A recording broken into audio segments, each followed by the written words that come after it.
Getting here, it's a bachelor head of buffalo, which really is a lot more common to find small heads of buffalo, but this time of the year, water getting shortage, grass a lot of shortage on grass and food. It's got a lot of things that it will affect or buffalo to split in small numbers. A lot more clever by doing that way, because if you look at the amount of water around in the area, it's too small. So for the buffalo, if they split in very small numbers, they're able to get water in the water holes as far as Treehouse Dam water point. Once they get there, being like 10-15 altogether, they were able to get water from that area. So it happens quite a lot. Even from females, you tend to see splitting in the very small numbers. Here you can see really some of the males here, they're still young. The reason why they're withdrawn from the metroc society is a matter of food. Food are becoming more short in the area. So by that way, they're able to cover us. Because if 500 buffalo be in the area, you can really see the grass will be all flat. Because the grass is not that much wet, the one produce enough food is dry. It's also going to affect the area, but it's all erosion. So nature is a lot more sensitive again. So really they split themselves in small groups, then they mustn't harm the area.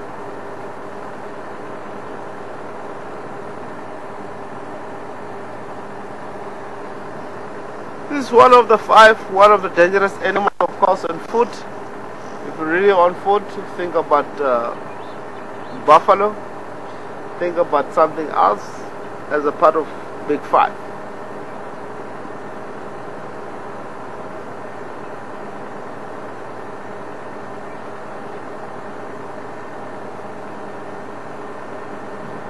So all together like this, they're controlling by the one dominant male, which is the one who leads them. If they really wants to go to the water hole direction, lying down, is the one who always give them warnings. So they tend to listen for him. Easily they get hunted by this time of the year because of really, if you look at the condition, it's not normally. Some down, you can see a little bit weak. Some of them are still strong. Some of them they're gonna make it the whole dry season up to winter, up to summer. They're still gonna be strong. It depends where you're from, what you're actually doing. The time the grass was still around in the area. Some of the bachelor head that were withdrawn from long ago, they're still in good condition. It's only from the metro society so late like this and come and join bachelor head. They really you can see the condition is not that much good, because they spend a lot of time on walking across the land. They can cover such a huge distance, while the others, bachelor head, they don't do that. They tend to be stationary at one point, so they don't lose a lot of power, they don't use a lot of energy down, so really they gain because of that.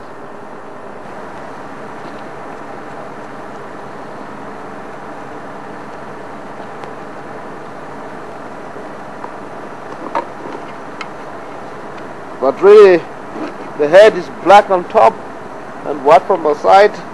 Definitely is a beard woodpecker.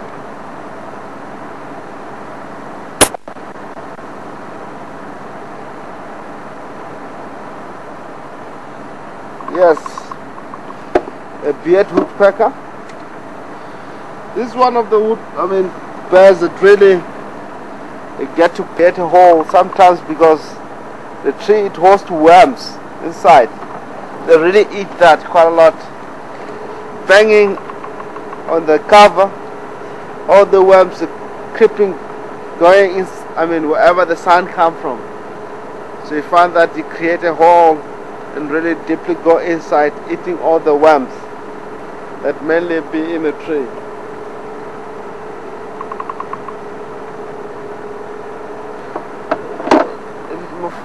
Forward.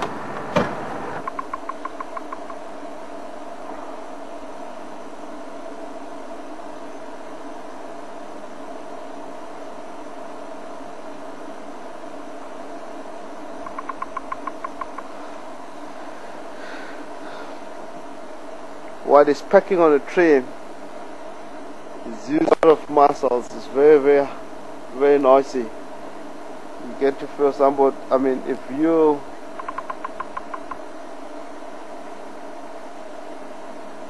really be a human being doing that, you might have a headache, because the way he pecked on that tree there, the beak is very close to the brain. Nature is a lot more beautiful. You tend to see all these birds here. As far as woodpecker is the only species that create or construct on building or drilling on the tree, have a hole and eat whatever he eats, and he flies away. He will never ever come back. You find species like hornbills and the other species, Sept, barbet, they take over on those holes and really use as home. Some of them, they use it as breeding point where they're gonna lay eggs, hatch and take care of the youngster.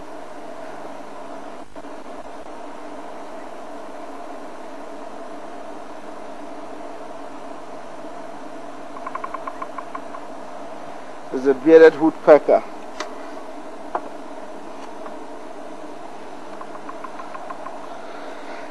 Let's carry on. We've enjoyed that. We might take a look if we're really going to create something there.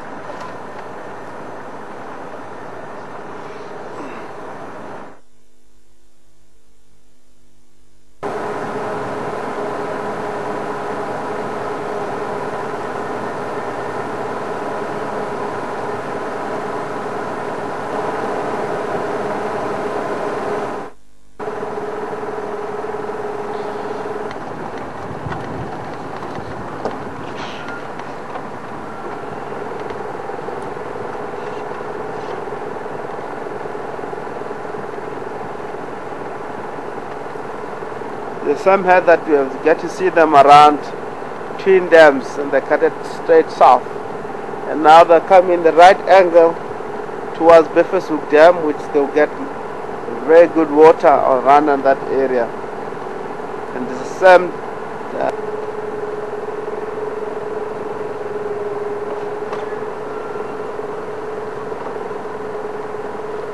starting to move towards the thick bushes. There's a very good number of animals there. There might be between 100-150 buffalo all together.